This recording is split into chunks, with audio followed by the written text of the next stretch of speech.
18 ଜାନୁଆରୀ को माघ मौनी अमावास्या पड़ुछि।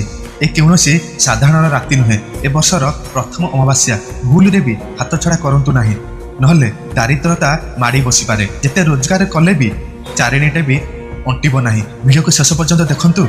मु जेमिति विधि विधान रे कहूछि आपण ठीक सेमिति ही करिवे।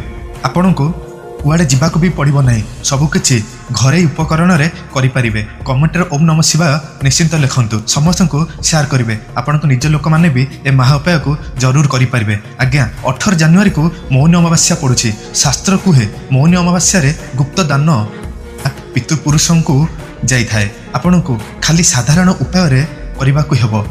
अरुआ रे थिबा अट्टा, चिनी, कला जीरा को मिसई दियंतु आ तापरे घरु बाहर को आसतु। आपणक आखपाखे थिबा पिपल गछ मूलरे नहले जोंटी पिंपुड़ी बसा थाए सेठी रखी दियंतु आ पितृपुरुषों को स्मरण करी चली आसतु। हाँ आज्ञा ध्यान देबे, जेमति आपणक घरु बाहरिबा ता परठारु घरे पहुँचवा जाके कहा सहित भी कथा न लागंती।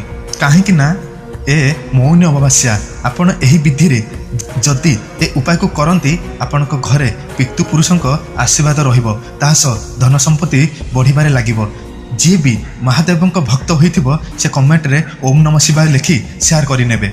एमिति महा उपाय इनफॉर्मेटिव वीडियो फास्ट देखिबा पई एबे ही फॉलो करी रखि थांतु। ओम नमः शिवाय। जय जगन्नाथ, जय जगन्नाथ, जय जगन्नाथ।